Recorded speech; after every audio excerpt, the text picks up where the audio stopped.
The amber vine had never felt so suffocating. Seren adjusted the hem of her emerald dress for the fifth time, her fingers trembling against the delicate fabric as she scanned the crowded restaurant. Crystal chandeliers cast honeyed light across marble floors, and the murmur of conversation blended with the soft melody drifting from a piano in the corner. She should not have come. Her reflection stared back at her from the polished silver of her water glass. Brown hair swept into a careful twist. Minimal jewelry. The dress her sister had insisted made her eyes look like forest pools. "He is perfect for you," Mira had promised. Handsome, successful. From one of the old families. This could change everything, Seren. Everything. That word had been enough to make her agree. At 24, Seren had watched every female in her circle find their mates while she remained unclaimed, unmarked. The whispers followed her through the streets of Valanthos like shadows. Defective, cursed, unworthy. Perhaps they were right. The chair across from her scraped against the floor, and Seren's heart launched into her throat. He was handsome. That much was undeniable. Sharp features, pale blue eyes, dark hair slicked back with obvious care. His suit probably cost more than she earned in 3 months at the apothecary. "Seren, I presume?" His voice carried the bored drawl of someone who had already decided this encounter was beneath him. "Yes. You must be Dorian." She offered her hand. "It is lovely to meet." He did not take it. Instead, his gaze traveled down her body with the detachment of a man inspecting livestock at auction. His lips pressed into a thin line. Something cold flickered behind his eyes. My cousin failed to mention several details. Dorian settled into his chair without removing his coat. "How old are you?" 24. "And still unclaimed." It was not a question. Fascinating. The word dripped with derision. Heat crept up Seren's neck. The mate bond cannot be forced. It happens when fate decides. Dorian laughed, and the sound drew glances from nearby tables. "Yes, I have heard the poetry. But we both know what it means when a female reaches your age without a single alpha showing interest." Seren's hands curled into fists beneath the tablecloth. "Perhaps I have simply been selective." "Selective." He smiled, but there was no warmth in it. "Is that what we are calling it now?" A waiter approached, and Dorian ordered wine without consulting her. The most expensive bottle on the menu. He made a show of swirling it, sniffing it, savoring the first sip while Seren sat frozen. "I am going to be honest with you," Dorian said, loud enough for the surrounding tables to hear. "My family pressured me into this arrangement. Something about building bridges with the lower merchant class." "Lower." The word landed like a slap. "I had hoped," he continued, examining his manicured nails, "that you might at least be pleasant to look at. But this—" He gestured at her with a dismissive wave. "The dress is trying too hard. The hair is provincial. And those eyes, they are not forest pools, darling. They are mud puddles." Laughter erupted from a table of young nobles nearby. They had been listening. Of course they had been listening. Seren felt the burn of tears threatening to spill. Her wolf, the quiet presence that had never fully awakened inside her, whimpered with shared humiliation. "I should go," she whispered, reaching for her purse. "Yes, you should." Dorian did not even look at her.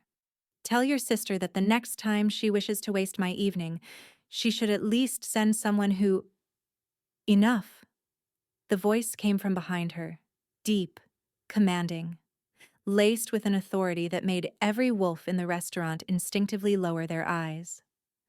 Seren turned, and the most powerful alpha she had ever seen rose from the table directly beside hers. He was not merely handsome, he was devastating. Tall, broad-shouldered, with dark hair that fell in careless waves across a forehead made for crowns.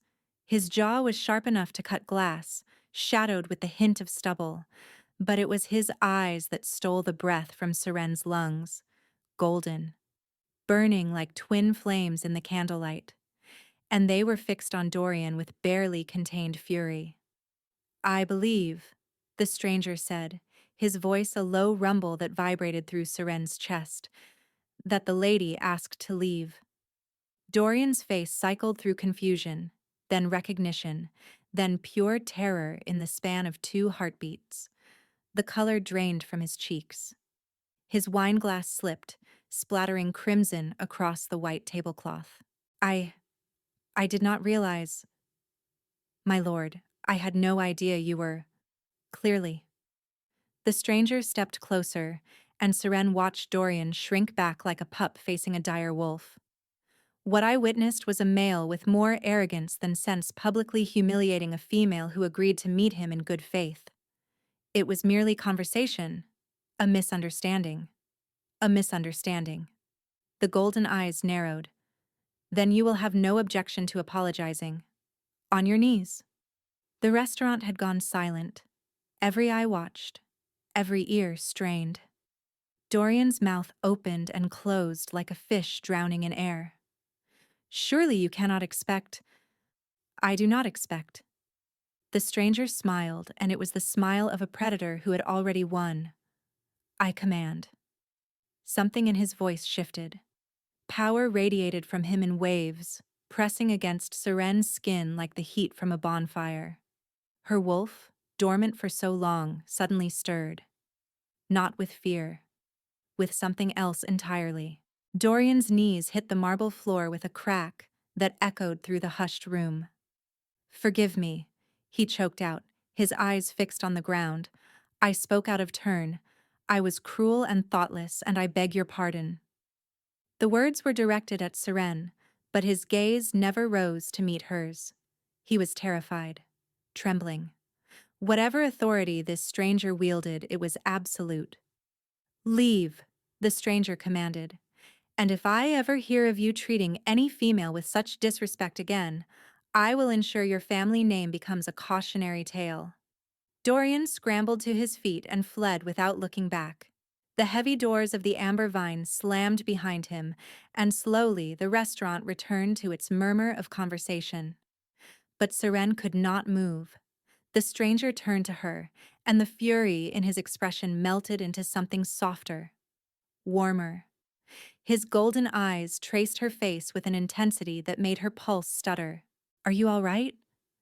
The gentleness in his voice broke something loose in her chest. She nodded, not trusting herself to speak. "You should not listen to anything that fool said." He reached out, and his fingers brushed a tear from her cheek that she had not realized had fallen. "He is blind, and stupid, and clearly incapable of recognizing beauty when it sits before him." His touch sent electricity cascading down her spine.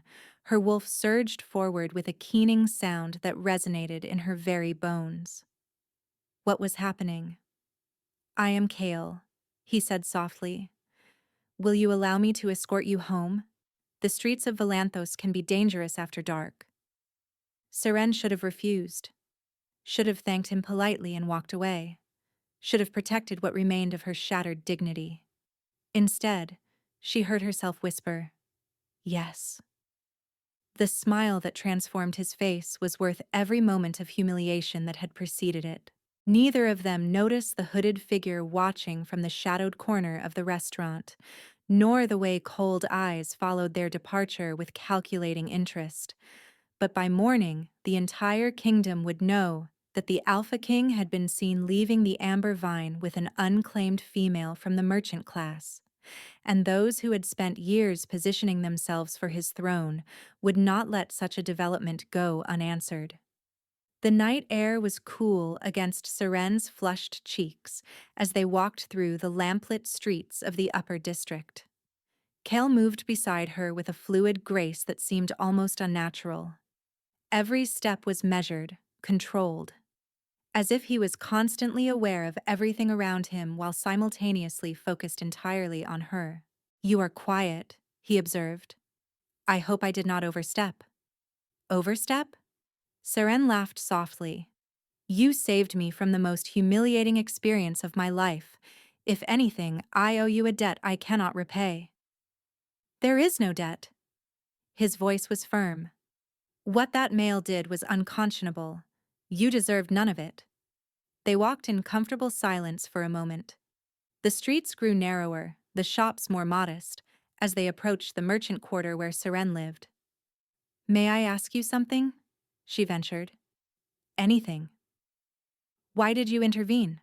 A stranger's blind date gone wrong hardly seems worthy of a lord's attention." Kale stopped walking. Seren turned to face him, confused by the sudden tension in his posture.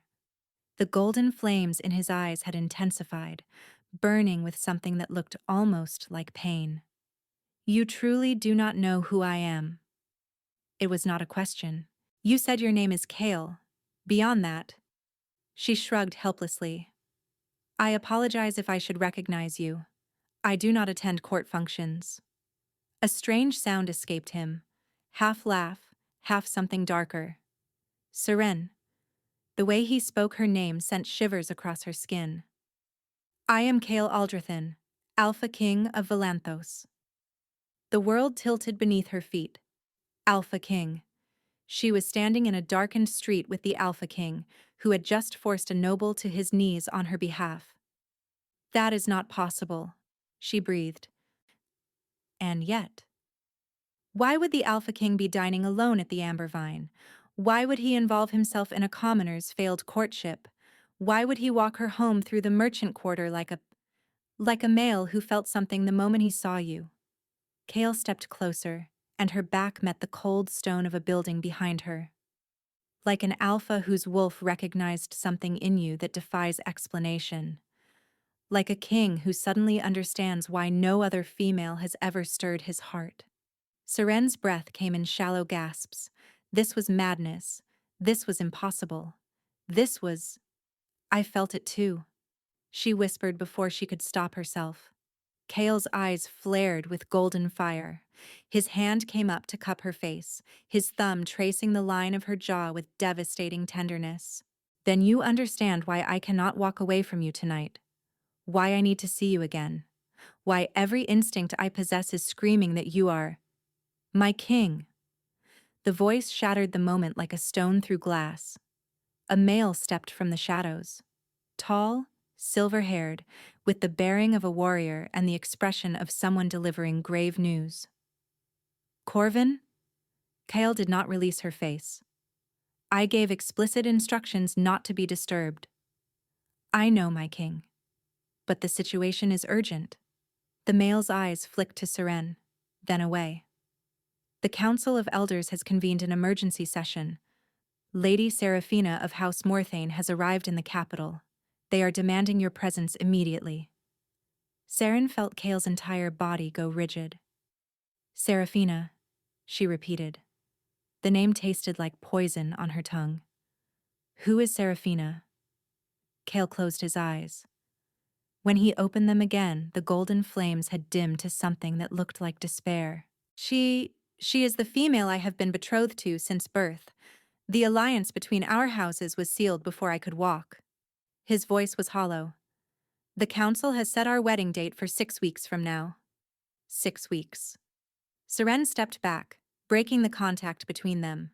The cold rushed in where his warmth had been, and it felt like drowning. "I see." Her voice came out steadier than she expected. "Then I wish you happiness in your union, my king." "Seren, wait." But she was already walking away. Already fleeing down the darkened street toward her small apartment above the apothecary. Already telling herself that whatever she had felt was merely a moment of madness, a trick of candlelight and heightened emotion. She did not look back. She did not see the way Kale watched her go with devastation carved into every line of his face. She did not hear the vow he whispered into the night. "I will find a way, Seren. I swear it on my blood and my crown. This is not where our story ends." And she certainly did not notice the hooded figure from the restaurant, now standing on a nearby rooftop, already composing the message that would be delivered to Lady Seraphina before dawn. The Alpha King had found his true mate, and House Morthane would do whatever it took to ensure she never lived long enough to claim him. 3 days passed before Seren saw him again. She had convinced herself that their encounter was a fever dream, that the Alpha King had not truly looked at her, as if she were the answer to a question he had been asking his entire life, that her wolf had not howled with recognition the moment his fingers touched her skin. Then she found him waiting in the alley behind the apothecary at midnight. "You should not be here," she whispered, even as her traitorous heart soared at the sight of him. Kale stepped from the shadows, and the moonlight caught the sharp angles of his face. He looked different from the polished noble who had risen from that restaurant table. Worn, desperate, as if the 3 days apart had cost him something vital. "I have tried to stay away." His voice was rough. "I have attended council meetings and smiled at Seraphina and pretended that my entire being is not consumed by thoughts of you." "Then perhaps you should try harder." "I cannot." He moved closer, and Seren found herself backing against the weathered brick of her building. "Believe me, Seren. I have fought wars. I have buried my father. I have carried the weight of a kingdom since I was 19 years old. But I cannot fight this." His hand found hers in the darkness. The contact sent sparks racing up her arm. "What is this?" she breathed. "I believe it is the mate bond." Kale's golden eyes searched her face. "The true bond, the kind that appears once in a generation, if the old stories are to be believed. The mate bond."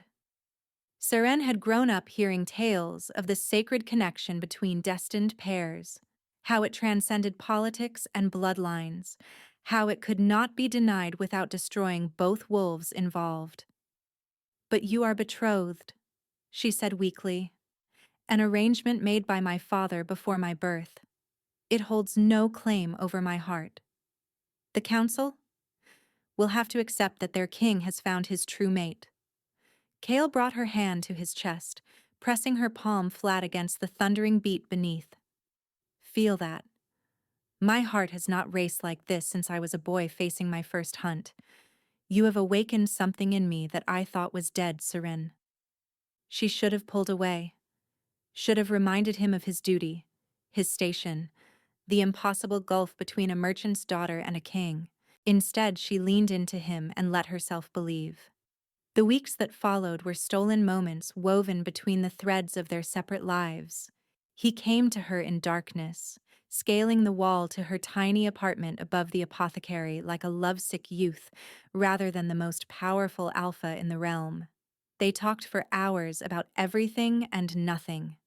He told her of the loneliness that came with a crown. She told him of the shame that came with being unclaimed. "You were never unclaimed," he murmured one night, his lips brushing her temple. "You were waiting. We both were." On the 14th night, beneath a canopy of stars on the rooftop where no one could see them, Kale asked permission to mark her. "The claiming bite," he explained, his voice trembling with restrained need. "It will seal the bond between us, make it unbreakable. Even if the council tries to force the marriage to Seraphina, they cannot override a true mate bond that has been physically claimed." Seren's pulse raced. "Where?" His fingers traced down her side, coming to rest on her hip just above the curve of her waist. "Here, where only I will ever see it, where it will remain our secret until I can announce you to the kingdom as my queen." "When?" she whispered. "The council meets in 3 weeks to finalize the wedding arrangements. I will reveal the bond then. I will show them the mark and invoke the ancient law that places a true mate above all political alliances." He cupped her face in his hands. "I will choose you, Seren. Before my court and my kingdom. I will choose you." She believed him. When his teeth sank into her hip, the pain was fleeting. What followed was an explosion of sensation that left her gasping. She felt him pour into her through the wound, his essence, his soul, his undying devotion. And in return, she gave him everything she had. Seren did not tell him about the other secret. the one she discovered 5 days later when the village midwife confirmed what her missed cycle and morning nausea had suggested. She was carrying the Alpha King's child. She would tell him after the council meeting, she decided. After he announced their bond. After the immediate danger had passed. She had no way of knowing that she would never get the chance. The night of the council meeting, Seren dressed in her finest gown and waited. Kale had arranged for Corvin, his most trusted beta, to escort her to the palace through a hidden entrance. She would wait in the antechamber adjacent to the Great Hall. When Kale revealed the mate bond, Corvin would bring her forward to stand beside her king. Her hands trembled as she touched the mark on her hip. It had healed into a beautiful silver scar, warm against her fingertips. Through it, she could feel Kale's presence like a second heartbeat. Strong, steady, unwavering. Tonight, everything would change. The palace corridors were deserted as Corvin led her through passages she had never known existed. The great hall's massive doors loomed before them, and beyond, Seren could hear the murmur of assembled nobles. "Wait here," Corvin instructed, guiding her into a small alcove hidden behind a tapestry. "When the king calls for you, I will come." She nodded, too nervous to speak. Through a gap in the heavy fabric, Seren could see a sliver of the proceedings. The hall was packed with wolves from every noble house in Valanthos. Candlelight blazed from 1,000 fixtures, and on the raised dais at the far end, Kale sat upon the throne of his ancestors. Beside him stood Seraphina of House Morthane. Even from this distance, Seren could see that the woman was stunning. Hair like liquid silver cascading down her back. A gown of ice-blue silk that seemed to glow against her porcelain skin. Features so perfectly symmetrical, they might have been carved by a master sculptor. Seren's hand moved instinctively to her belly. The High Elder rose, his ancient voice cutting through the chatter. "We are gathered to witness the formal announcement of the union between Alpha King Kale Aldrathan and Lady Seraphina of House Morthane." No, this was wrong. Kale was supposed to stop this. He was supposed to reveal the mate bond, invoke the ancient law, and choose her. Seren pressed closer to the gap in the tapestry, searching for any sign of the plan in motion. What she saw made her blood freeze. Kale sat motionless on the throne, his posture rigid, and his movements mechanical. His golden eyes, usually so vibrant, seemed flat, distant, empty. Something was wrong. "Alpha King," the High Elder continued, "do you accept Lady Seraphina as your chosen mate, to rule beside you until your final breath?" "Say no." Seren's fingernails bit into her palms. "Please, Kale. Say no." Kale rose from the throne. His gait was strange, puppet-like, as if invisible strings controlled his limbs. "I accept," he said, and his voice was hollow as a tomb. "Lady Seraphina will be my queen." The hall erupted in cheers, but Seren heard none of it. Her mark exploded with searing pain. She doubled over, a scream tearing from her throat as liquid fire consumed her hip. It felt as if his teeth were being ripped from her flesh, as if the bond itself was being shredded. Through tear-blurred eyes, she watched Kale take Seraphina's hand, watched him raise it to his lips. Watched the woman smile with cold triumph, while the man Seren loved showed no emotion at all. He did not search the crowd for her. He did not hesitate. He did not seem to remember she existed. The blind date humiliation flashed through her mind, the same public shame, the same cruel dismissal. But this was infinitely worse, because this time she had believed. This time she had given him everything. A sob escaped her. Behind the tapestry, hidden from the celebrating crowd, Seren pressed her hand to her belly where his child grew. She had been a fool twice over. The sound of footsteps made her spin. Corvin stood in the shadows, his face pale with shock. "My lady, I do not understand. This was not the plan. The king was supposed to choose me?" Seren's laugh was bitter, broken. Apparently, he changed his mind. "No." Something is wrong. His eyes, his voice. That is not. But Seren was already running. She fled through the hidden passages, through servants' corridors, through the back gates of the palace. The winter wind bit at her tear-streaked cheeks. The mark on her hip continued to burn with relentless agony. She did not stop until she reached her apartment. She did not pack much. A few dresses. Her mother's ring. The herbs she had gathered to ease the morning sickness that had begun plaguing her. At the window she paused. Below, the celebration bonfires were being lit across the capital. Somewhere in that palace, Cale was accepting congratulations for his wise political choice. Serafina was probably already planning their wedding night, and Seren was disappearing into darkness with his heir growing in her womb. She pressed her hand to the cold glass. "Goodbye, my king," she whispered. "I hope she makes you happy." Then she pulled her cloak tight and vanished through the back streets of Volanthos, swallowed by the winter night. She did not see Cale's bedroom window burst open high above. She did not see the golden eyes that flickered with sudden, desperate awareness. And she did not hear the howl of anguish that split the sky moments later, a sound so raw and broken that wolves across the kingdom lifted their heads in shared grief. By the time Cale reached her empty apartment, Seren was already gone. 4 months had passed since the night Seren fled Volanthos. The village of Ashwin sat nestled in a valley 3 kingdoms away, so remote that news from the capital took weeks to arrive. It was a place where people minded their own affairs and asked few questions of strangers. It was exactly what Seren needed.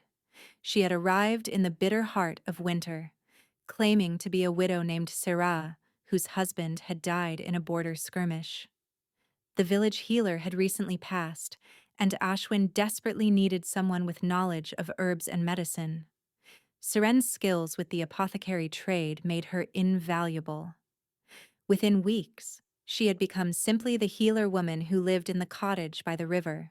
Now spring was fighting its way through the last stubborn patches of snow, and Seren's belly had grown round with the life inside her. The village midwife, a kind elderly woman named Bridget, had examined her 3 times and each time made the same observation. "You are carrying more than one blessing, dear. The size, the way they move, I would wager my best laying hen that there are twins in there." Twins. Seren tried not to think about what that meant, tried not to imagine 2 children with their father's golden eyes, asking questions she could not answer. At night, she lay awake with her hands on her belly, feeling the kicks that came from opposite sides at once. Her wolf, still quiet after all these years, stirred with maternal instinct that surprised her. "You are strong," she whispered to the darkness. "Strong like your father." The thought of Cale still sent pain lancing through her chest. 4 months, and the wound had not begun to heal. The mark on her hip should have faded by now. Among wolf kind, rejection severed the bond completely. The scar should have disappeared within weeks, leaving only smooth skin and bitter memories. Instead, it pulsed with warmth that kept her awake. It ached when the wind blew from the east, from the direction of Volanthos. And sometimes, late at night, she swore she felt something through it. A presence, a searching, a desperate, clawing need. But that was impossible. Cale had chosen Serafina before the entire kingdom. The bond between them should have dissolved the moment he spoke those words, unless the bond had never truly been broken at all. Seren pushed the thought away. False hope was a poison more dangerous than any she knew how to brew. A knock at her cottage door pulled her from her thoughts. Young Tamsin, the baker's son, stood on her threshold with flour still dusting his cheeks. His eyes were wide with excitement. "Mistress Sarah, travelers have come from the east. They bring news from Volanthos." Seren gripped the doorframe as the ground seemed to shift beneath her. "What news?" "The Alpha King." Tamsin bounced on his heels. "They say he has gone mad. He has torn apart half the kingdom searching for someone. A woman. No one knows who she is, only that the king will destroy anything that stands between him and finding her." "Mad?" she managed. Tamsin nodded vigorously. The travelers say the crops have failed in 3 provinces. Wolves have turned feral, attacking livestock in broad daylight. The king's own guard has been sent to villages across every allied territory, questioning everyone, searching every house. Searching for what? For her. Whoever she is, the king has offered 50,000 gold pieces for information leading to her discovery. And they say— The boy lowered his voice conspiratorially. They say the wedding to Lady Seraphina never happened. The king threw her from his chambers the morning after the announcement and has refused to see her since. The wedding never happened. Seren's knees threatened to buckle. Thank you, Tamsin. Her voice sounded distant to her own ears.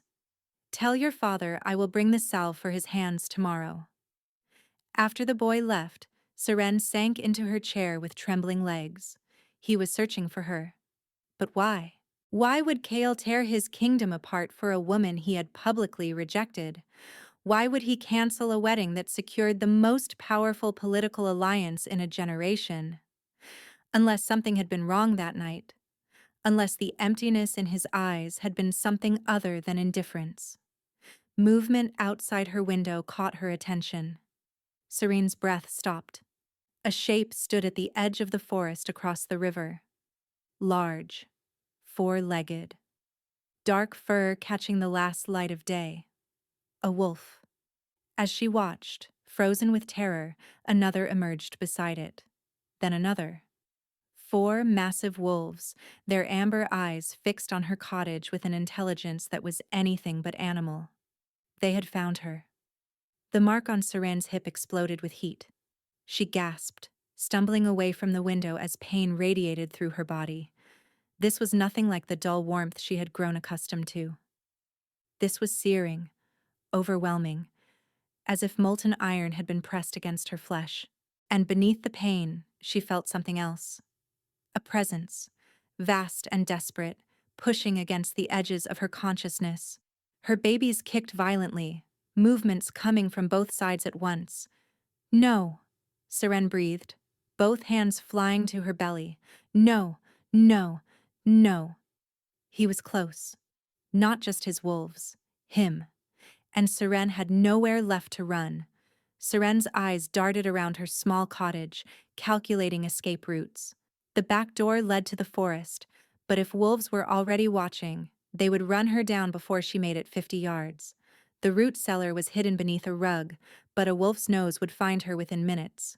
She was trapped. A heavy knock shook the front door. Seren's heart stopped. The wolves she had seen were in their animal forms. They could not knock.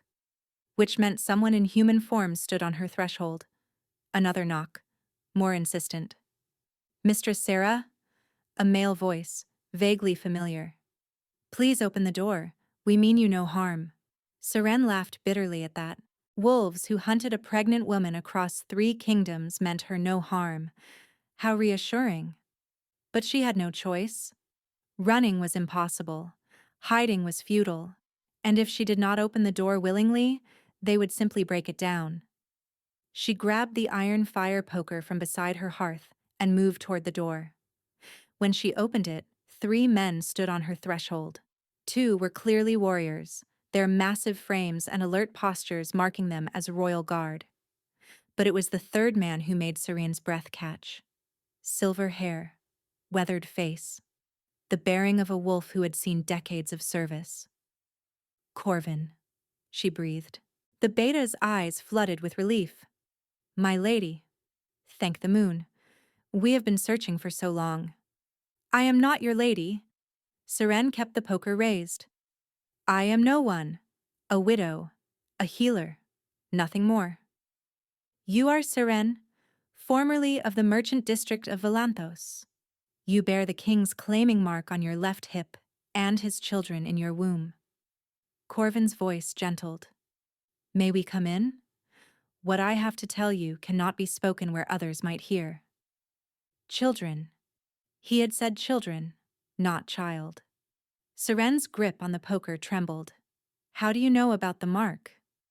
Because the king has described it in detail to every wolf in the realm, because he has not slept in 4 months, Because he is tearing apart everything he built to find the mate who vanished without a trace. Corvin paused.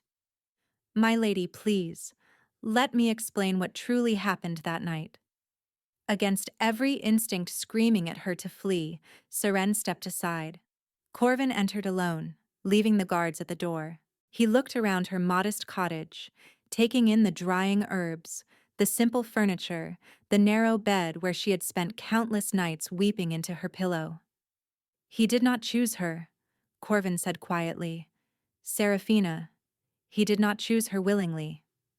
Seren's knees nearly buckled. What? The night of the council meeting, someone poisoned the king's wine, a compound derived from moonsbane mixed with other substances we still have not fully identified. It suppressed his wolf entirely, severed his connection to his instincts and his bond. That is impossible, Seren whispered. We believe so too. Until the effects began wearing off the following morning and the king woke screaming your name. Corvin's voice hardened.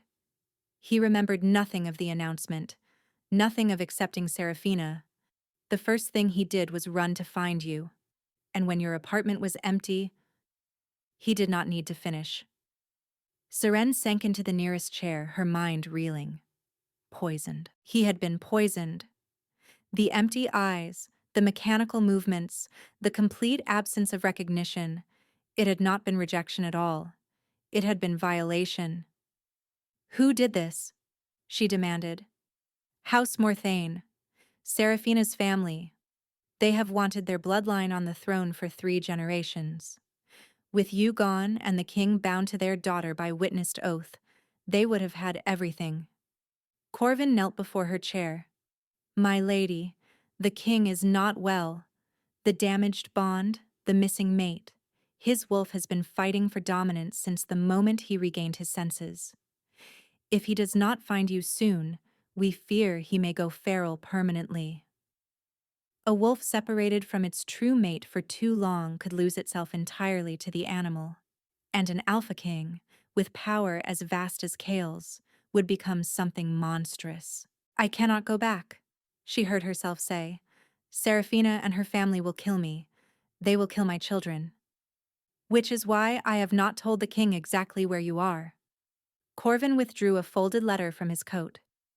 This was intercepted by our spies 3 days ago. Seren took the paper with numb fingers. The seal was broken, but she could see the Morthane crest pressed into the silver wax. The message inside was brief. The false mate has been located in the Eastern Territories. Elimination will occur before the next moon cycle. Long live Queen Seraphina. Seren felt as if the air had been driven from her lungs. Assassins, she breathed. Corvin nodded grimly. We intercepted this by chance. We do not know how many have been sent or how close they are. He reached for her hand. My lady, Kale will find you with or without my help. The bond is guiding him. Every day, he draws closer.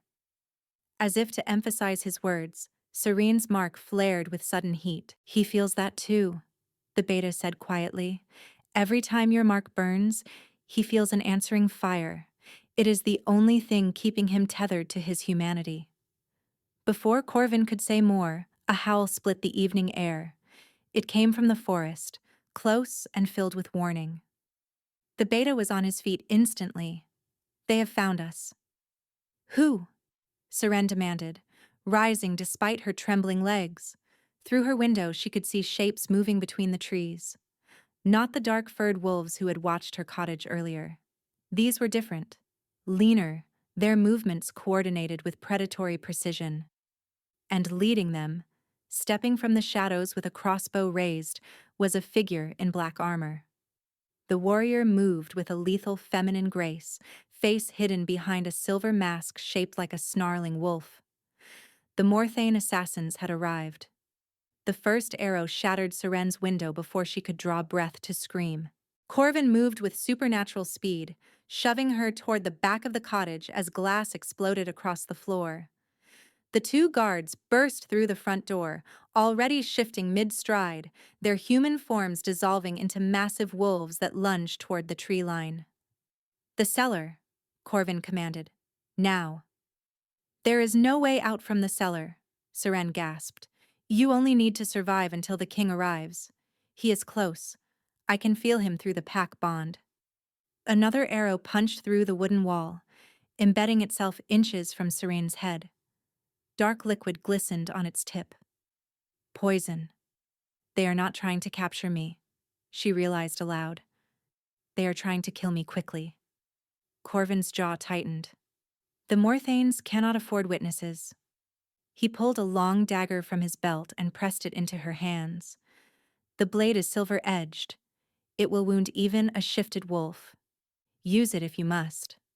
Before Seren could respond, a howl of pain erupted from outside.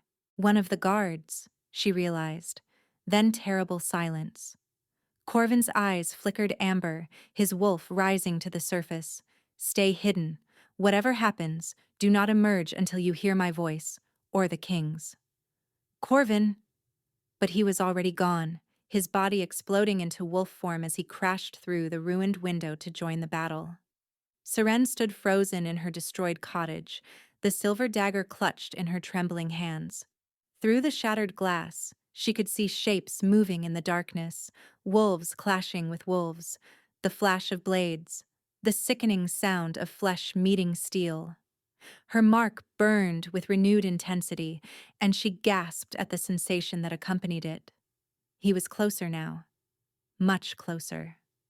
The bond between them pulsed with desperate urgency, and for the first time, Seren understood that she could feel his emotions bleeding through. Rage, so vast it threatened to consume everything. Fear, sharp and unfamiliar. And beneath it all, a longing so profound it made her eyes sting with tears.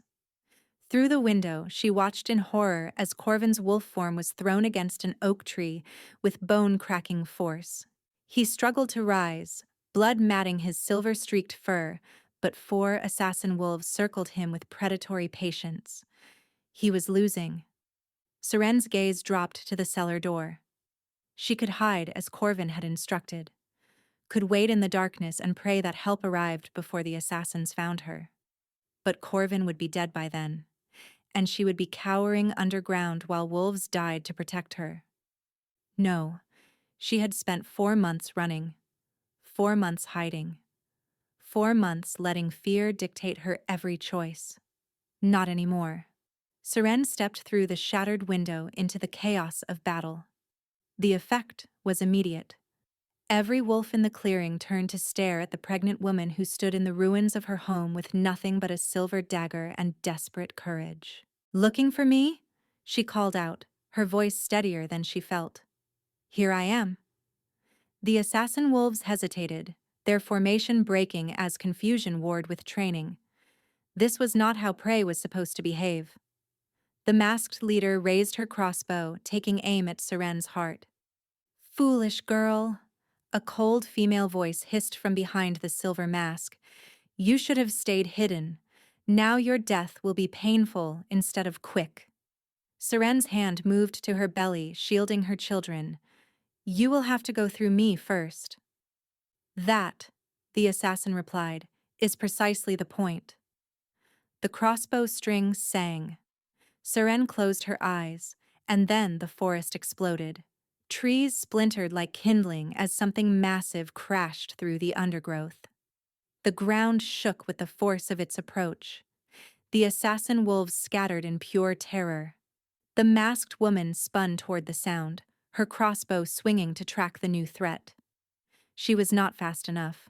A wolf the size of a warhorse burst from the tree line, its fur black as midnight and its eyes blazing with golden fire.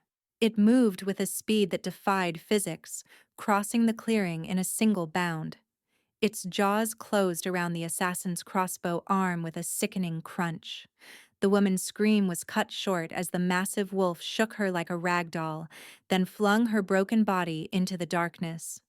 It turned in a circle, searching for more threats, finding none. The remaining assassins had fled into the night. Then those burning golden eyes fixed on Seren. She could not move, could not breathe. could only stare at the creature that radiated power like heat from a bonfire. The wolf approached her slowly, each step deliberate. Blood dripped from its muzzle. Its massive body blocked out the moonlight. And yet, when it finally stood before her, it lowered its great head and pressed its nose gently to her belly. Both babies kicked, simultaneously, as if two small souls were responding to their father's presence. The wolf made a sound that was almost a whimper. "Kale," Seren whispered. The shift happened in the space between heartbeats. One moment, a wolf stood before her. The next, a man knelt in the blood-soaked grass, his hands hovering over her stomach as if afraid to touch her. He looked up, and Seren saw that the Alpha King was weeping. Seren had imagined this moment 1,000 times during her months of exile. She had imagined rage, imagined cold indifference, imagined him dragging her back to Valanthos in chains to face punishment for her disappearance. She had never imagined him on his knees before her, tears streaming down his face, his entire body trembling with barely contained emotion. "You are alive," Kale breathed. His voice was raw, broken, as if he had been screaming for months. "You are alive, and you are—" His eyes dropped to her swollen belly. His hand reached toward it, then stopped, hovering inches from her dress. "May I?" he asked. The question shattered something in Serene's chest. The Alpha King, the most powerful wolf in the realm, was asking permission to touch his own children. She took his hand and pressed it to her stomach. The babies kicked immediately, movements coming from two different places. Kale's eyes widened at the sensation, his palm flattening against her belly to feel more. "Children," he whispered. "Our children. Seren, why did you not tell me?" The question broke the spell. Seren stepped backward, pulling away from his touch. The warmth of the moment dissolved into the cold reality of everything that had happened. "Tell you?" Her voice came out sharper than she intended. "When would I have done that, Kale? Before or after you chose Seraphina in front of the entire kingdom?" Kale flinched as if she had struck him. "I did not choose her. I would never— I saw you." The words tore from her throat. "I was there. I watched you take her hand. I watched you stand before your court and declare that she would be your queen, while I hid behind a tapestry like some shameful secret." "Seren, please." Kyle rose to his feet, his hands reaching for her. "I was poisoned. Corvin told you.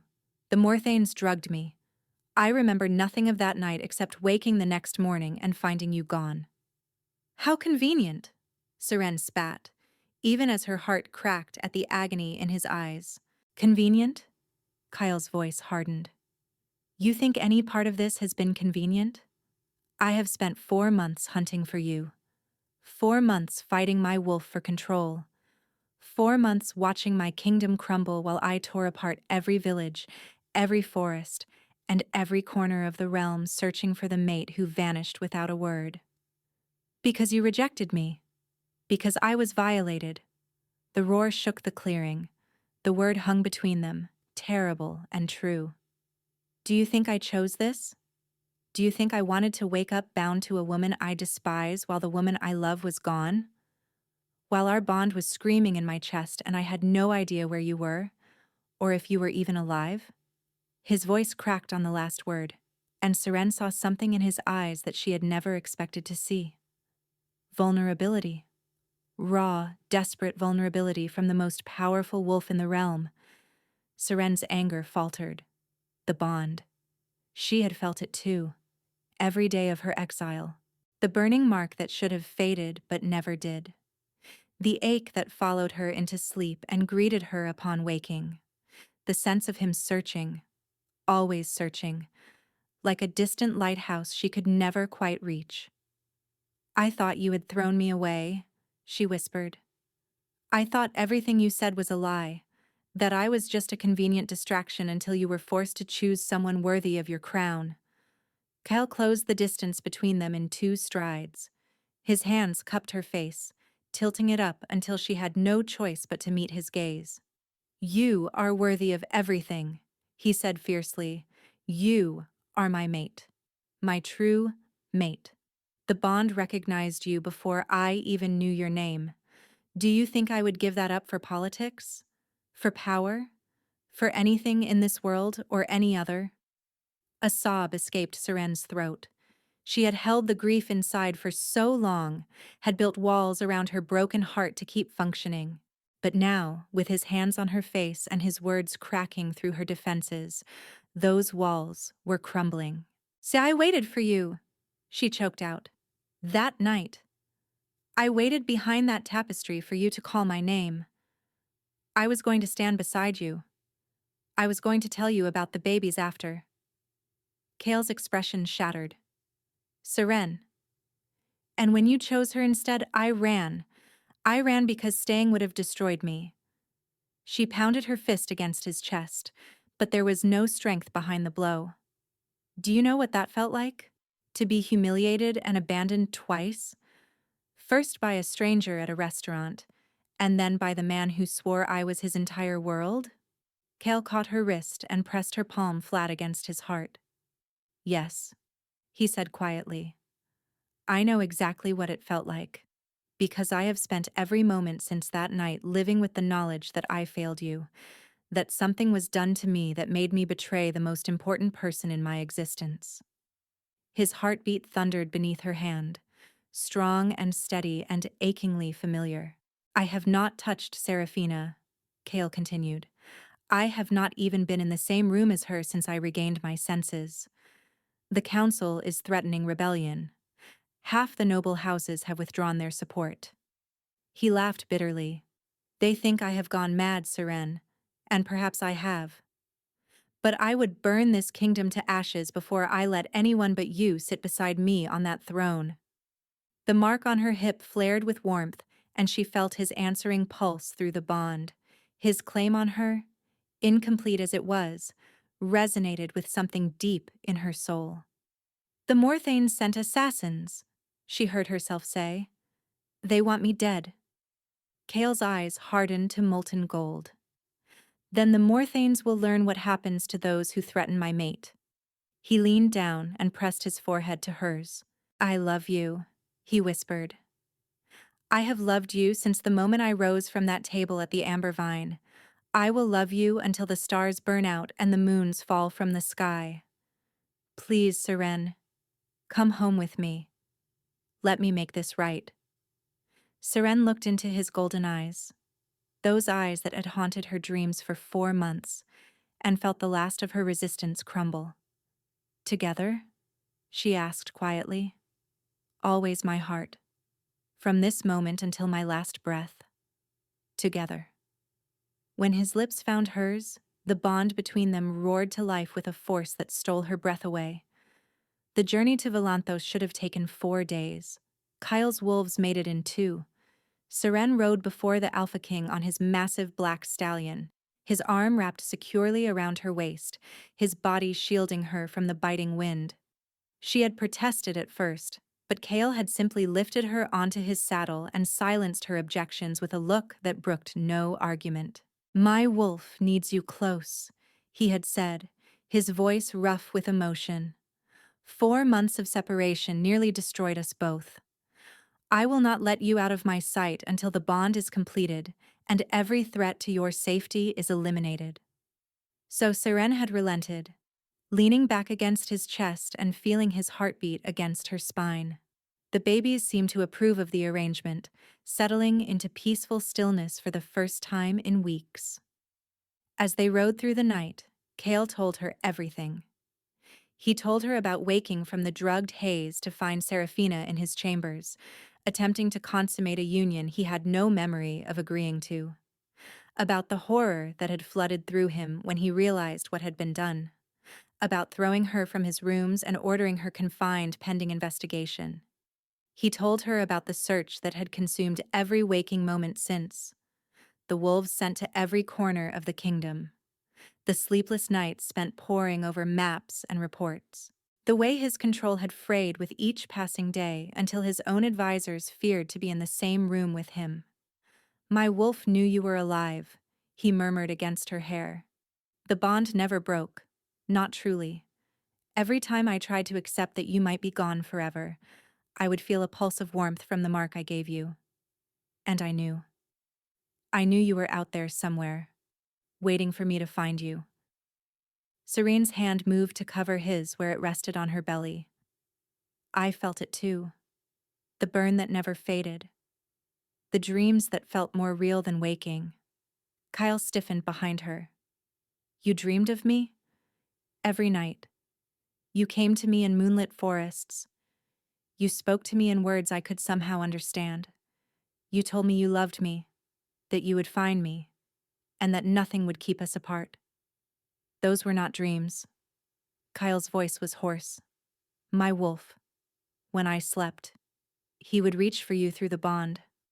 I thought I was only imagining it, but if you actually felt—" He trailed off, overcome. Serene turned in the saddle to look at him.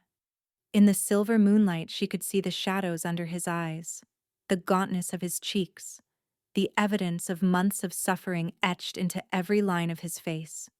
"We have both been through so much," she whispered, "apart when we should have been together." Kale's hand came up to cup her face.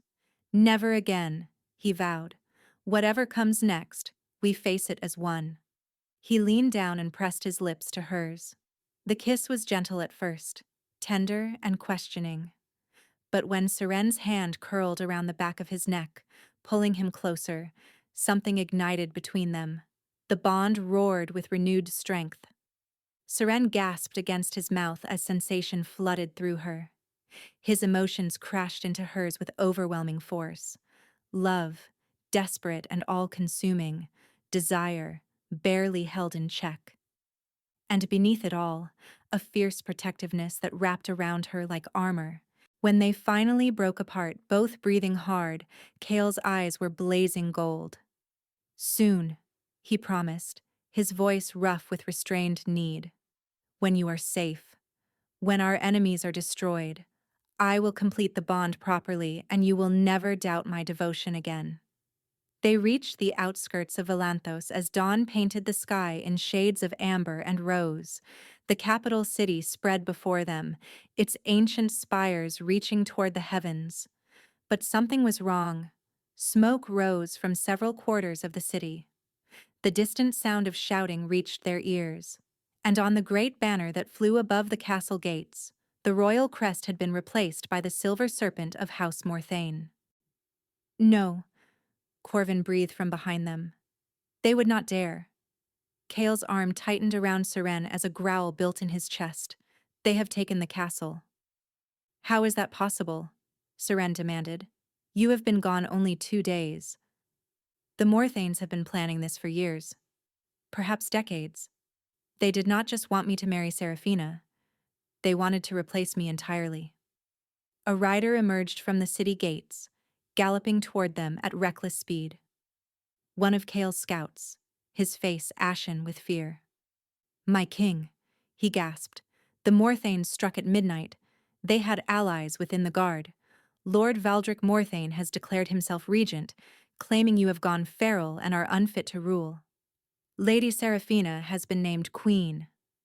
A snarl tore from Kale's throat. "There is more." The scout's voice trembled. "They have taken hostages, the servants who remained loyal to you, the guards who refused to bend the knee. They are to be executed at midday as traitors. All 43 of them." A chill raced through Serene's veins. "Including the old woman from the apothecary district," the scout continued. "The one they say helped Lady Serene during her time at the capital. Mira, her sister." The name struck Serene like a physical blow. Mira, who had arranged the blind date that led to everything. Who had visited her apartment the morning before she fled and found it empty. Who must have spent 4 months wondering if her sister was alive or dead. "We have to save them," Serene said fiercely. Kale looked down at her. "Serene, you cannot enter that city. If the Morthanes capture you, if we do nothing, 43 innocent people die, including my sister. Seren met his gaze without flinching. I will not have their blood on my hands, Kale. I will not let Mira die because she once tried to help me find happiness. For a long moment the Alpha King was silent. Then, slowly, a fierce smile spread across his face. My queen, he murmured. Even now, you think of others before yourself. He turned to address the army of wolves assembled behind them. The Morthanes believe they have won. They believe their treachery has succeeded, that their false queen sits secure upon a stolen throne. His eyes blazed with golden fire. They are wrong. A howl rose from the assembled wolves, hundreds of voices joining in a chorus of fury and loyalty. Today, we take back what is ours. Today, we show the traitors what happens to those who threaten our king, our true queen, and the heirs she carries. The army surged forward, a tide of fur and fang and righteous rage. And at its head, with his mate held close against his heart, the Alpha King rode to reclaim his throne. The battle for Valanthos was brutal and swift. The Morthanes had expected resistance. They had not expected an army of wolves driven by 4 months of rage and the primal need to protect their king's mate and unborn heirs. Seren watched from a protected position on the hillside as Kale led the charge. Even from this distance she could feel his fury through the bond, a blazing inferno that scorched through her veins. His wolf form was terrible to behold, a shadow of death that tore through the Morthane defenders like parchment. Within an hour, the outer walls had fallen. Within 2, the castle gates lay in splinters. But as the sun climbed toward its midday peak, a messenger came running with news that made Seren's heart seize. My lady, Lord Valdric has barricaded himself in the great hall with the hostages. He says if the king does not surrender himself, he will execute them all. Starting with your sister. Seren was moving before she consciously decided to, ignoring the protests of the guards Kale had left to protect her. Her body ached from the journey, her back screaming with the strain of carrying twins, but none of that mattered. She had to reach the great hall. The castle corridors were chaos. Bodies of fallen wolves littered the stone floors. The scent of blood hung thick in the air. But Seren pushed through it all, following the pull of the bond toward where she knew Kale would be. She found him at the doors of the great hall, held back by Corvin and 3 other wolves. You cannot go in there, Corvin was saying. It is exactly what Valdric wants. If I do nothing, innocent people die, Kale replied, his voice ragged. Seren pushed through the guards. Kale. He spun at the sound of her voice. Seren, what are you doing here? I told you to stay. I know what you told me. She stopped before him, tilting her chin up defiantly. And I am telling you that I will not hide while others die in my place. This is not your fight. It became my fight the moment the Morthanes decided I was an obstacle to their ambitions. Seren placed her hand on his chest. And it became my fight the moment I fell in love with you.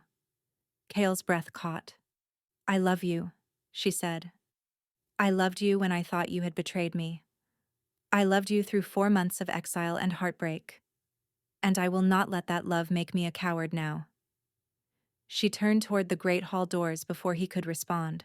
Lord Valdric, she called out. I am Seren, the woman your family has tried so hard to destroy. I am coming in. Alone. Seren, no. Kale grabbed her arm. She looked back at him. Trust me, please. Something passed between them through the bond. Not words, but understanding. Faith. And beneath it all, a desperate prayer. Kale released her arm. Seren pushed open the doors and stepped into the great hall. The scene inside was worse than she had imagined. 43 hostages knelt in a line before the raised dais, their hands bound, and their faces pale with terror. Armed Morthane soldiers stood behind them with blades drawn.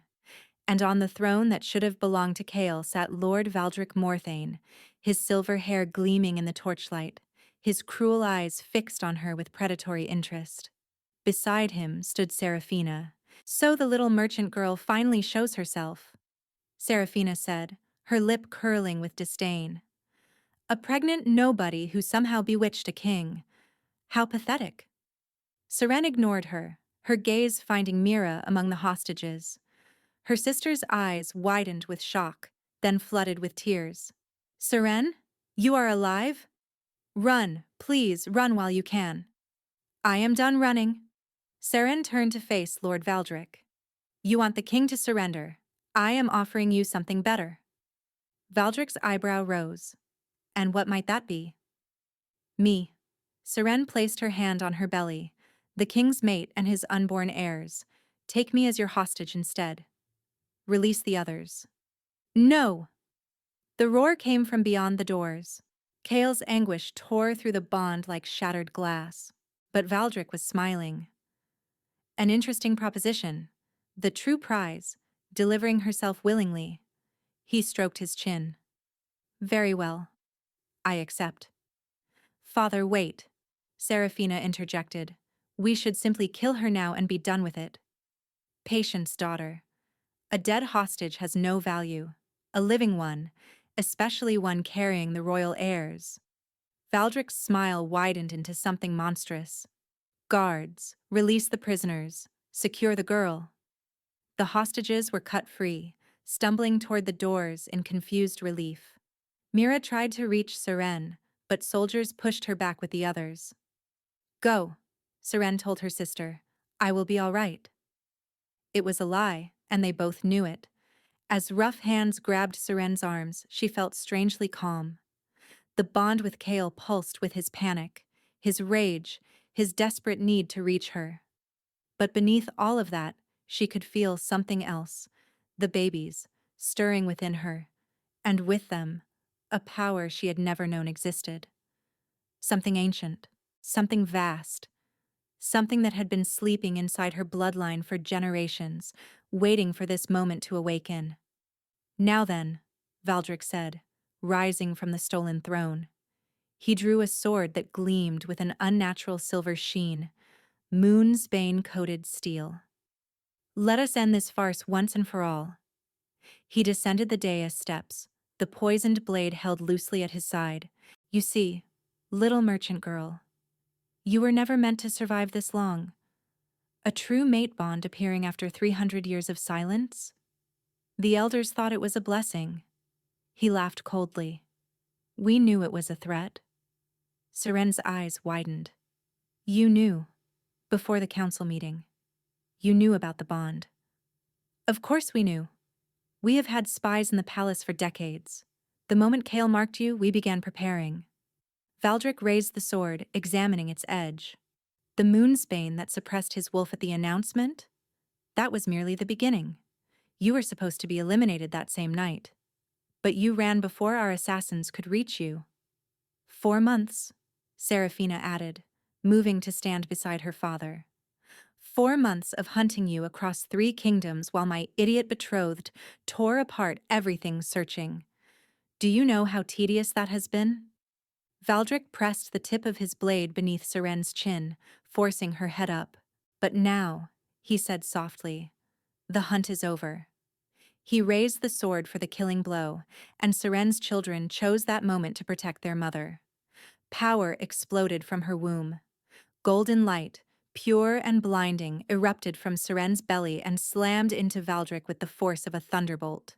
The Lord flew backward, crashing into the throne with a crack of splintering wood. The moonsbane sword clattered across the marble floor. Serafina screamed, stumbling away from the radiance that poured from Seren's body. But the power did not stop there.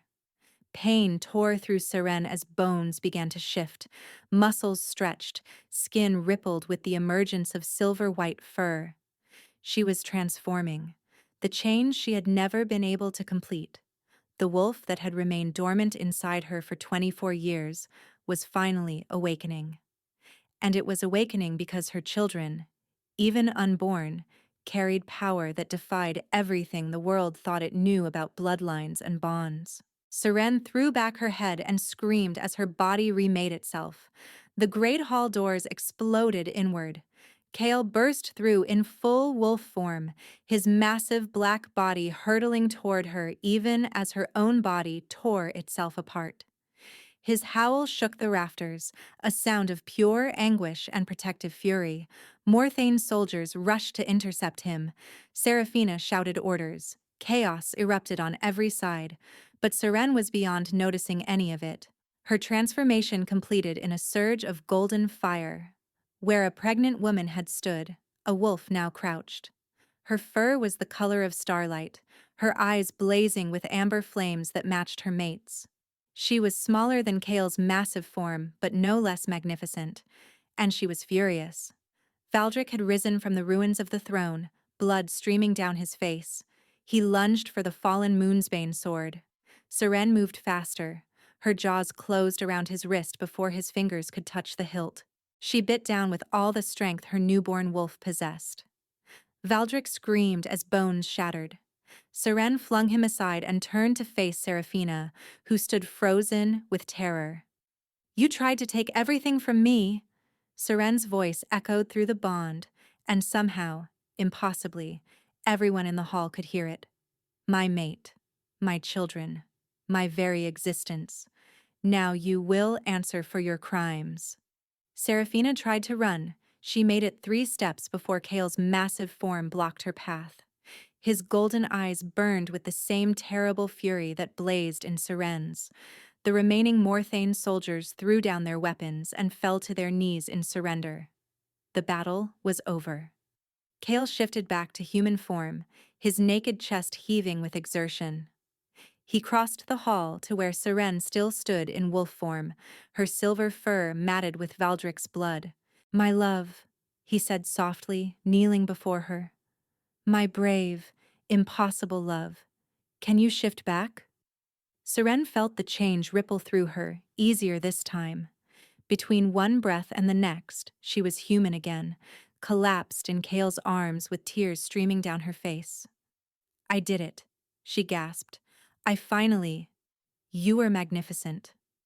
Kale pressed kisses to her hair, her cheeks, her lips. "You were everything. My queen, my warrior, the mother of miracles." His hand found her belly, and to both their amazement, the babies kicked strongly beneath his palm. "They saved us," Seren whispered. "Our children. They protected me when I could not protect myself." Kale's eyes glistened. "Of course they did. They are their mother's children." Corvin's voice cut through the moment. "My king. Lord Valdric and Lady Seraphina await your judgment." Kale rose, helping Seren to her feet. Together, they faced the defeated Morthanes. "Valdric of House Morthane," Kale announced, his voice ringing through the hall. "You are charged with treason, attempted regicide, conspiracy against the crown, and attempted murder of the true queen and heirs of Valanthos. The sentence is death." Valdric spat blood at their feet. "You will regret this, boy. Other houses will rise. You cannot—" "Silence him," Kyle commanded. Guards dragged the lord away, his threats dissolving into muffled fury. Kale turned to Seraphina, who had fallen to her knees, weeping. "Please," she begged. "I was only following my father's orders. I never wanted—" "You wanted a crown that was never yours to claim." Kale's voice was ice. "You participated in poisoning your king, conspired to murder his true mate, and attempted to steal his throne. You will be stripped of your name and your wolf.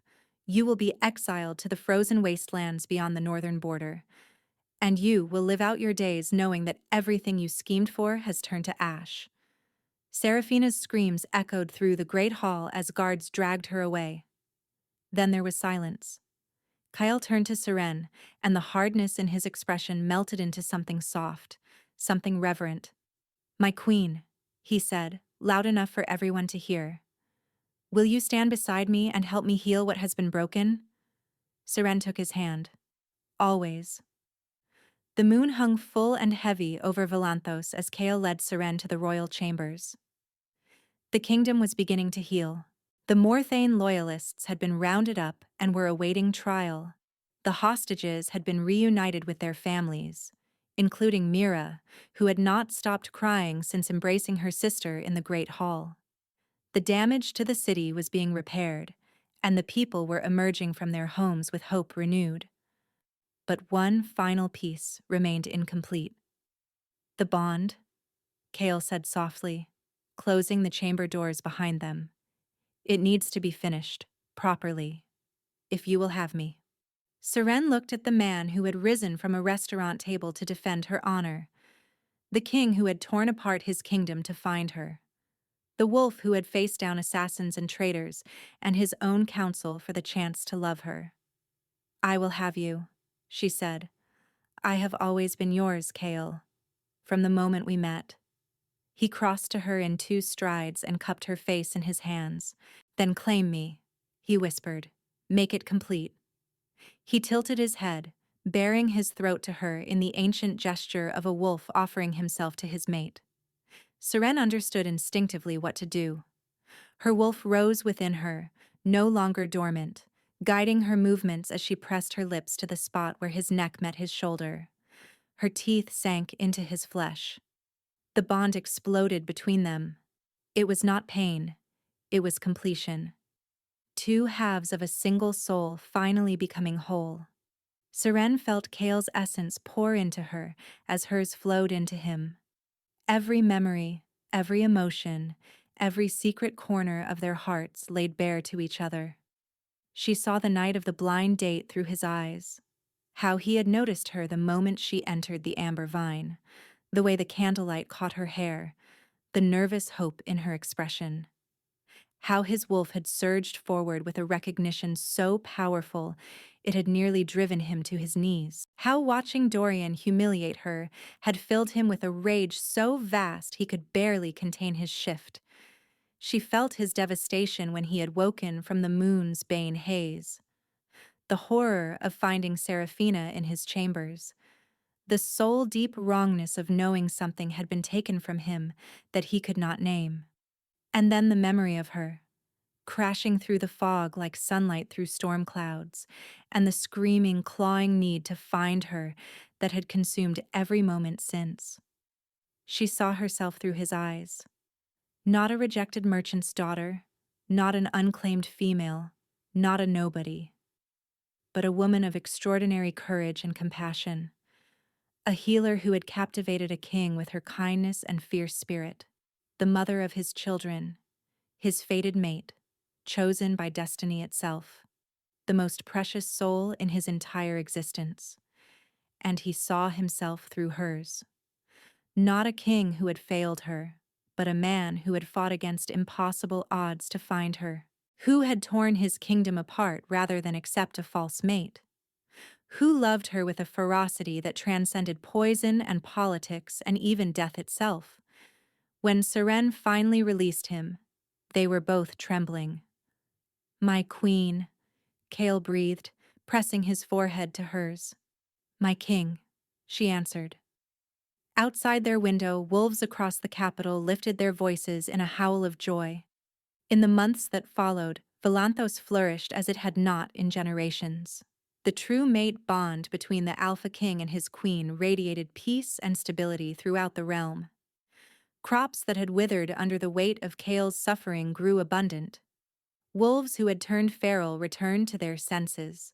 The noble houses that had wavered in their loyalty fell over themselves to pledge allegiance to the royal couple. Seren took to her role as queen with a natural grace that surprised everyone except Kael. She established healing houses throughout the kingdom, ensuring that even the poorest citizens had access to medical care. She advocated for the merchant class, building bridges between the nobility and the commoners who had always been overlooked. And she never forgot the lesson of her blind date, that a person's worth was not determined by their bloodline or their status, but by the content of their heart. And on a warm evening, as summer melted into autumn, Queen Seren of Volanthos gave birth to twins, a boy with his father's dark hair and his mother's healing gift, who would one day become the greatest alpha the kingdom had ever known. a girl with silver-white fur when she shifted and eyes that already gleamed with amber fire, who would grow to be a warrior queen in her own right. Kale held his children with tears streaming down his face, his massive warrior's hands impossibly gentle. "Thank you," he whispered to Seren, who lay exhausted but radiant in their bed. "For fighting for us. For believing in us. Even when I gave you every reason not to." Seren reached up to touch his face, her fingers tracing the claiming mark on his throat. The mark that matched the one on her hip. Both now healed into beautiful silver scars that proclaimed their bond to all who saw them. "I never stopped believing," she said softly. "Even in the darkest moments, something inside me knew. We were always meant to find our way back to each other." Kale leaned down to kiss her, their children nestled safely between them. "Always," he agreed. "In this life and every life that follows. You are my heart, Seren, my mate, my home." Outside their window, the wolves of Valanthos lifted their voices in a howl of celebration. And in the great tapestry of the kingdom's history, a new chapter was woven. The story of a woman humiliated on a blind date who found her destiny in the eyes of a king. Of an alpha who rose from a restaurant table and changed the course of both their lives. Of a bond that could not be broken by poison or politics, or even the cruelest twists of fate. They had found each other against all odds, and they would never be parted again. Thank you so much for listening. I hope you enjoyed this story.